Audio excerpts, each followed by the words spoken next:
Welcome, everybody, to Casting for Two, the podcast, as always, hosted by me, Chris. Welcome, everybody. If you would like to follow the show, of course, you can always do that on Twitter and Instagram, both at Casting for Two.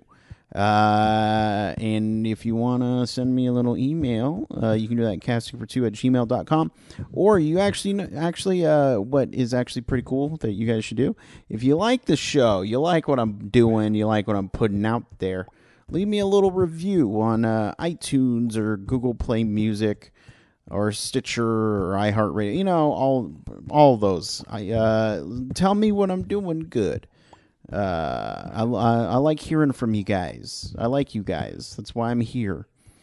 I hope everybody is having a wonderful day. This is episode number 242. I should have said that. I don't know if I said that or not. But yeah, so I'm excited for today's episode.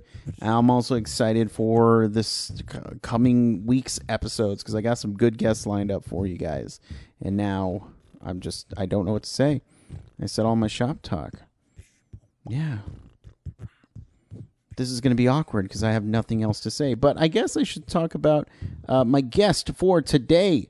My guest is a talented musician, singer-songwriter, pianist, all that good stuff. Her name is Madeline Mahrie, and she is in a band called Machine from a little-known city called Los Angeles. I don't know if you guys have heard of it. But they have a new album coming out called Crazy. The album comes out March 23rd, which is next week. So yeah, it's a wonderful album, Crazy. I had the chance to listen to it, and I enjoyed the hell out of it. Now, I know I can probably keep saying how much I enjoyed it, but why don't I get into this interview, all right? So everybody sit back, relax, and Chris, cue the music, please.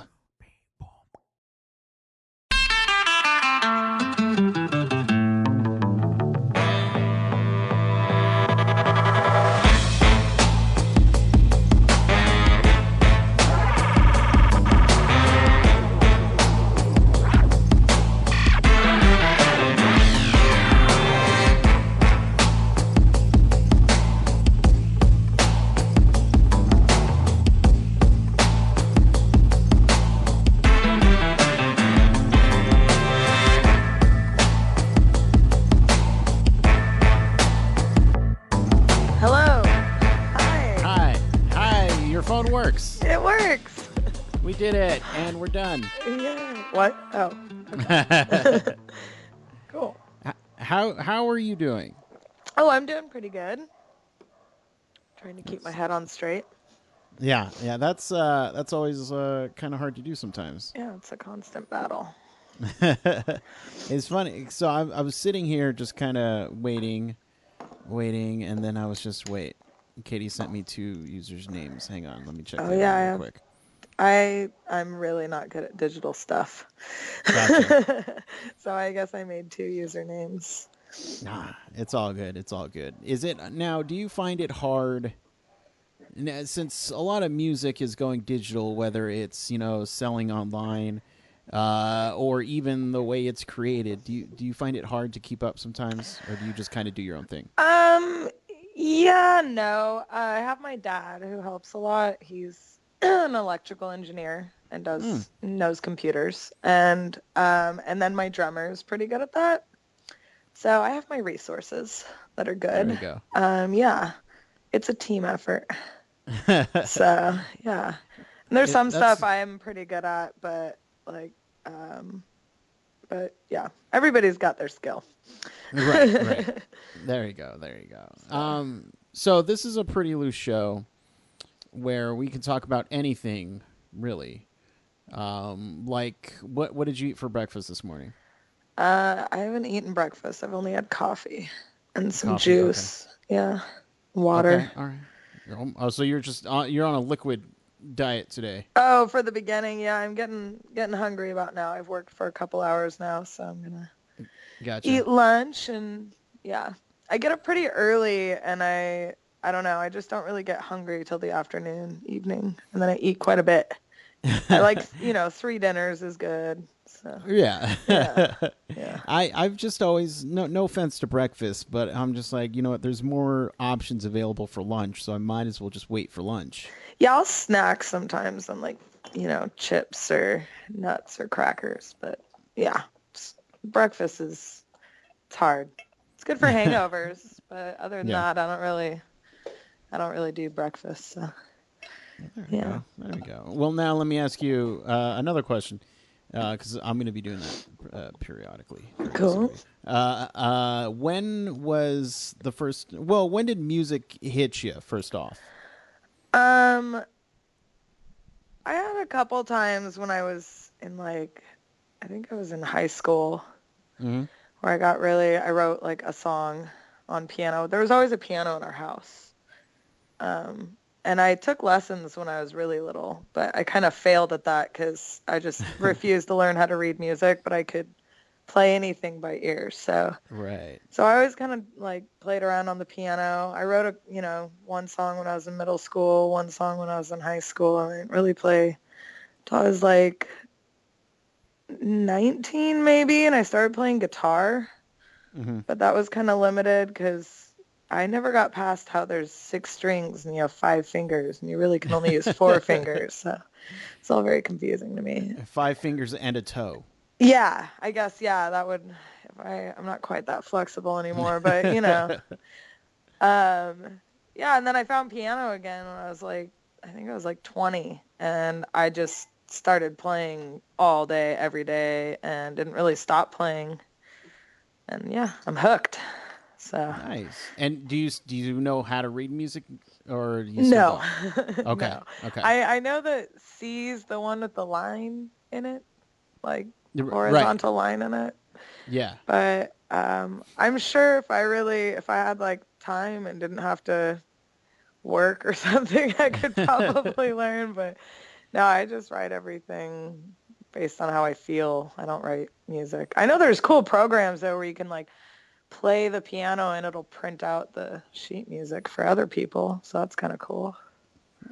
I've always wanted to learn piano, and then when I was in my final year of band in high school, I learned I was playing more percussion and was playing the vibes and the marimba. So, dumb me, I was like, it didn't hit me until later. I was like, oh, this is kind of like a big piano. Yeah, yeah, it is. It is like a big So, piano.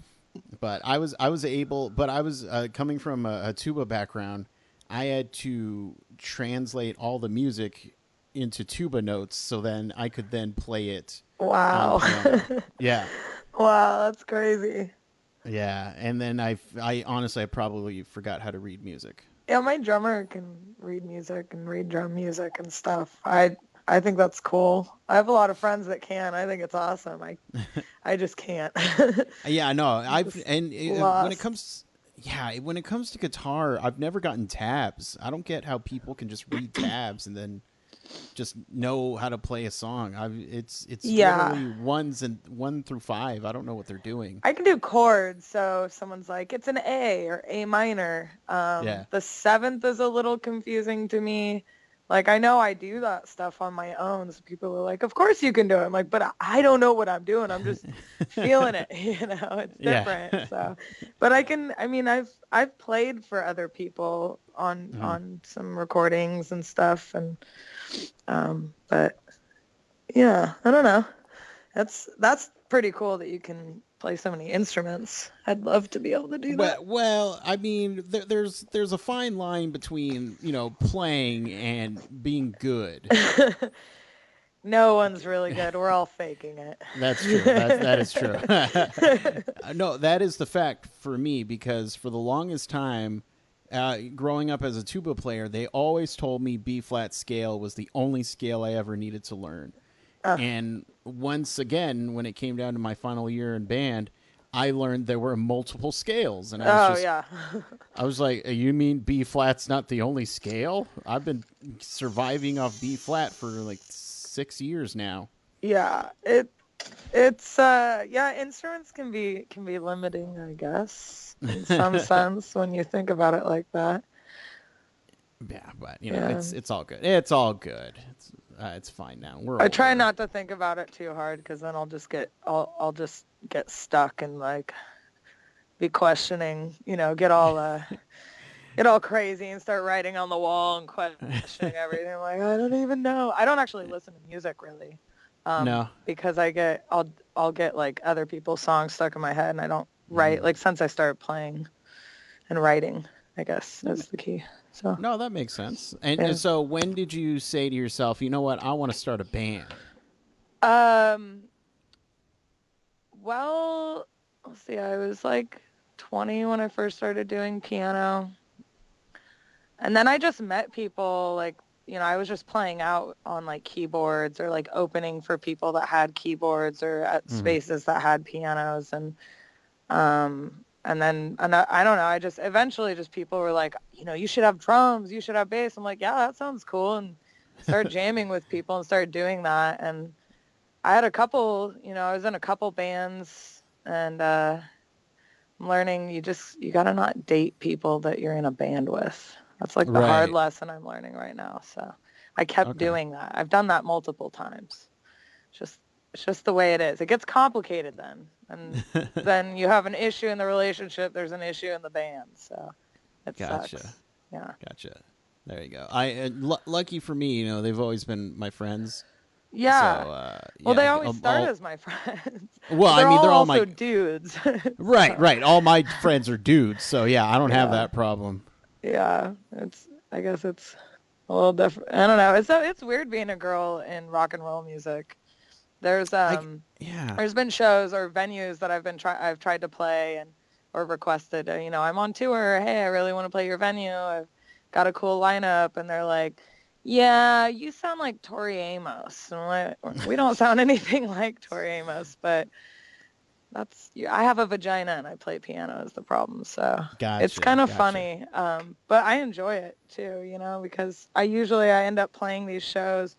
People, don't check out our music and just because the name of the band or something. So I've opened for some metal shows and we get up there and they're like, oh no. And then I start playing and they love it. So it's, that's what's cool is I've actually successfully, now I really enjoy playing weird shows where nobody sounds alike. It's kind of boring sometimes to go to shows where every band sounds the exact same. So It's been nice, like playing with some folk bands and some punk bands and, some R&B and all sorts of crazy stuff.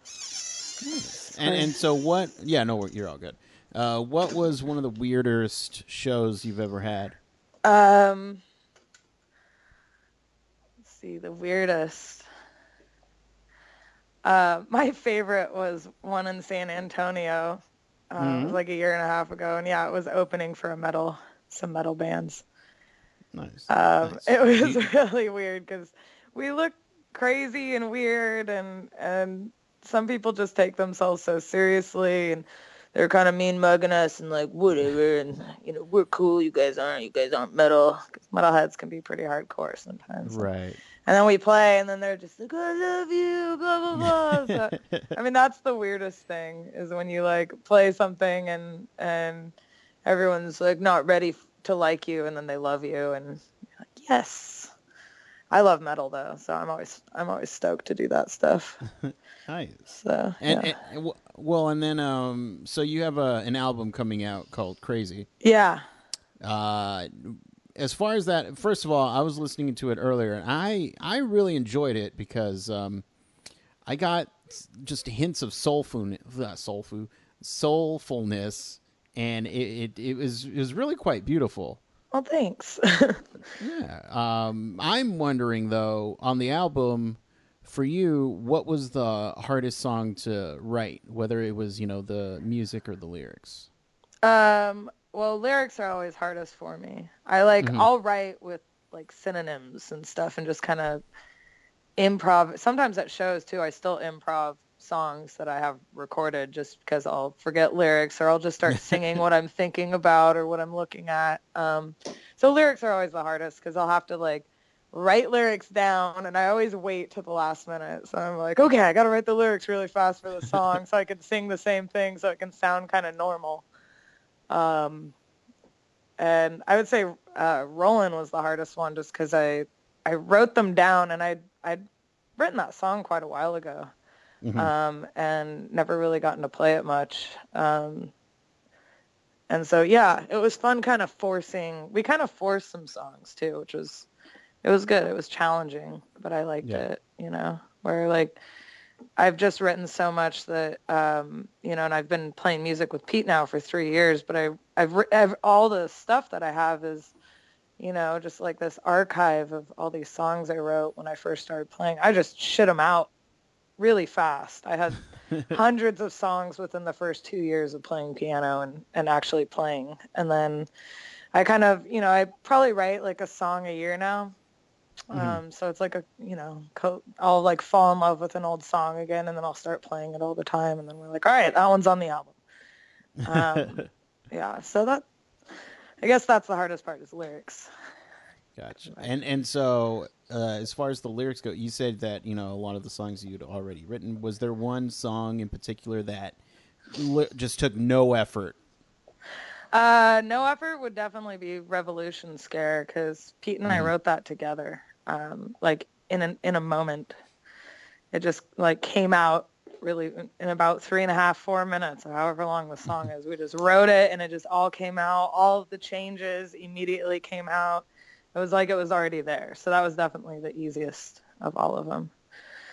Or Nice. yeah, took zero effort. And then we had that, all those songs recorded for a minute, and we just weren't really ready to let it out, and we didn't really know, like, we kind of decided we wanted orchestration on it because the last album had so much amazing orchestration on it. So, and Hmm. then we were like, we should get a publicist if we're going to do all this. So then we got Right. Katie and XO Publicity, which has been awesome. And kind of like getting some direction because I don't want to be completely lost, like doing everything myself because I am so like slow at technology and stuff. So I really like having a team and like working with people and getting the chance to work with these other musicians. I'm like, we could play a show with them, and or I could even find somebody to join the band that plays violin all the time or something, actually being able to like look look beyond the just piano. So Nice. yeah. And, and so I want to talk. You mentioned that you were writing music. When you really started getting into piano, is there? You don't have to name specific songs, but is there sometimes you've written a song a long time ago, you're in a particular headspace, and you're feeling a certain way, and then you bring it to today. Is it weird, kind of reliving that where you were back then? It is. It is really weird. Yeah, Roland's one of those. It's definitely an older song. Um, I've never released it or anything before, and it's I remember like a lot of my songs are about, you know, a relationship I was in. Mm. And so it's like yeah, in some ways I am reliving that. I'm like thinking about those things and I don't know. It's not, I don't want to forget them either, though, even if they're painful. I do want to Right. remember them because I learned from those things and I grew from those things. But yeah, they can be really hard. Um, I have a couple songs that I absolutely love, but then I hate playing because Hmm. I get sad when I play them. So, and then there's ones where I play and they're liberating, even though I'm sad. So I love playing those no matter what. So, like, yeah. So your shows are just a roller coaster of emotions for you, then. Yeah, they are. I love performing so much. Yeah. Yeah. I think recording's much harder than performing. It's just fun, and I get all sweaty, and I punch my piano a lot or like hit the top of it because it has real strings in it, but Oh, it's okay. amplified. So it'll like if I hit the top of the piano, all the strings will vibrate, and it's really fun. It's very emotional and fun, and I've had friends come to my show and they'll cry because they know what the song's about, Aw. and knew what was going on. But I think that's good. It's good to have. I think that's what music's for, is for feeling and expressing yourself, or even when you're listening to music. when I listen to music, I like to dance or, even sing along or I try not to sew. I sew for a living. I try not to sew to music because I end up like pushing the presser foot to the beat. And so the Oh, okay, stitching's yeah. all messed up. So that's why I don't listen to music while at work or anything. But yeah, so I think it's very emotional playing, but I love it. So. Now, and have you broken a piano while playing? Oh, I've broken strings. Okay. And then the harp has been knocked over a couple of times accidentally, just in the like moving gear and stuff. But yeah, I break strings. We just went on a 2-week tour in Texas and Mm-hmm. was playing this place in Austin, and the sound guy was like, gave me some really great criticism, and he was like, you shouldn't stop playing. You should let Pete keep going, keep playing the drums, and you should take the string off, and deal with it so you can finish the song out, and then whatever you need to do. And so the next show after that, of course, a string breaks, and I hadn't broken any strings till Austin. I broke 6 in one night. I was like, Whoa. oh gosh, and I lost like 2 notes, so it was a little rough. But then the next show I break a string and I do what this guy recommends, and it was amazing. Mhm. And then someone even complimented that and was like, that was badass. You just like got through that. You just kept singing, kept going. I'm like, yeah, cool. Glad I took that guy's advice. So yeah, Thank I you, mean, Austin sound guy, yes, wherever you are. yes, yeah. Dirty Dog Austin, the sound guy, he was the best. Nice, nice. Yeah. And Um, so for you, what? And it doesn't have to be any song that you've done. Just on the grand scale of life. What does a song for you need to have for it to be considered a perfect song to you? um, oh, I don't know. I don't know. They're never, I mean, I think that's part of it. I've learned to like be done with something or like, Mm-hmm. like, yeah, I gotta have lyrics for recording because I usually like to double my voice. So gotta be saying the same thing and it's gotta be tight. I gotta feel it. I have to feel it. If I don't feel it, I'll toss it. Moving Mm-hmm. on. So yeah. Yeah, I don't know. I don't really know. I never really thought about how to finish it. Um, I'm always very content with what I'm capable of doing on my own. So when I Mm-hmm. actually first started Machine, um, it was after I'd broken up with my old bandmate, and that was my band, and so I didn't have a drummer, I didn't have a bass player, I didn't have anything, and so, I just started playing myself, and I had this big old portable baby grand piano. I got friends to help me take it to venues and go play it, help me take it back home, and I played a couple shows. Like I had this like small, modest drum kit set up, and then my piano on a loop pedal. It was very awkward. I didn't like it. I was like, you know what, just me and the piano is fine. And Yeah. then I got very fortunate and met quite a few amazing drummers and got to play with several amazing drummers. And so far, it's mostly just been piano and drums. I've been in bigger bands. I don't like dealing with all the people. Tours get expensive having to feed like 7, 8 people. Yeah. So until I start making money, I can't really afford to have a lot of other people. So um, yeah, Yeah, it's I get you. yeah, unless someone wants to like be in the band and pitch in with me. I mean, that's always the hard thing is like uh it's it costs money to I mean, it is a hobby. I do it because I love it. Mm-hmm.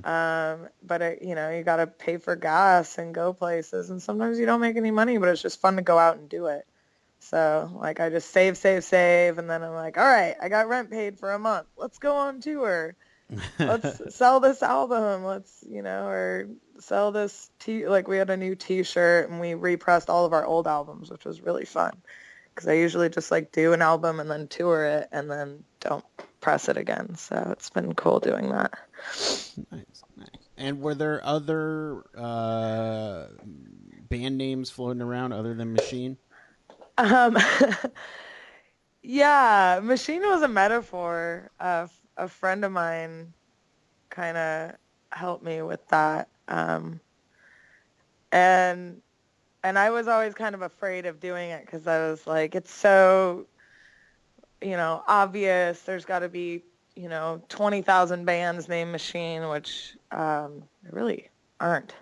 There's Hmm. like one band from the 70s. I don't think most of those guys are alive. And but they're awesome. I have listened to them before once I found them. And I think there's a rapper in Seattle that goes by Machine. Mm. But or something. I don't know. But yeah, there was a moment I was just goofing off. I wanted a one-word band name that didn't have a color, didn't have an animal, and didn't have a sport. Because in Portland, I'm originally from Portland, Oregon, and the time Yeah. when I first started, that's like all there was. It was like tennis, hockey, this, that, like red fang, white fang, you name it, you know. Lots of animal names and just all that stuff. So I wanted something simple and something that, and then the machine just kind of, it was like the piano is the machine. I am a machine. I have a song called "I Am Machine." So I think maybe it's just called Machine, but I don't know. Yeah, We're all a part of the machine, really. we are all a part of the machine. We all have our own machines. We're trying to keep going, and sometimes you have to be a machine to get through some of the stuff that life throws you. So, well, yeah, we all got it. There you go. And so for the people at home who would like to pick up the new album when it comes out, where can they do that? We're releasing it digitally, and then I will have tapes and CDs. Mm. Digitally, we'll have it on like iTunes, Spotify, Google Play, all that stuff, the works, digitally. We also have a website, machine-band.com. There's lots of links on there. And then, yeah, we're going to tour again. And I have to do a West Coast tour, go up to Seattle and do Portland and Yeah. all of that. And then we're playing Denver and Colorado Springs in March. And then April, we go into Texas again and There we go. back into like Oklahoma and Nebraska and Iowa. We had a lot of fun there. So, yeah, go tour. So, is there one place that you're particularly looking forward to? to visiting again, playing Yeah, or to again. playing. Yeah, to playing. Norman, Oklahoma. I miss that. Those guys were so cool. It was such an amazing. I've never really gotten to meet people like that. That they're just like this awesome community. Everybody plays. They're just. There's not like it's not like competitive. I feel like Portland's very sceney and it's always been Mm. really hard and competitive, and it was just like fun, just absolutely fun. So, and then of course Texas. Love the state. Just the whole state. Every city in Texas is fun. Every Yeah, town in yeah. Texas is fun. So. It's all right. It's all right. That's Yeah. it. So. Well, thank you so much for chatting with me. Hopefully, when you come by Texas, hopefully I can come see you. Yeah. Where are you located at? Say, I'm in San Antonio. Oh, you are. Sweet. Yeah. Yeah, the Fitzgerald is where we played that funny metal show. It was awesome. Okay. Yeah, so I'm looking at, I want to start a clothing store. San Antonio. I always forget how freaking big that city is. It's huge. Yeah. So, yeah, absolutely. I will absolutely let you know when we come back there because we will be back there. So, Nice. yeah, Nice. for sure. Well, Madeline, I feel like I gotta let you go and eat some lunch. Yeah, I am. Yeah, You sandwich time. Yeah, you gotta get that Sammy in you. Yeah. Well, thanks. It was good talking to you. Thank you so much. You too, and you have a wonderful day. All right. Yeah, you too. All right, bye. Bye bye.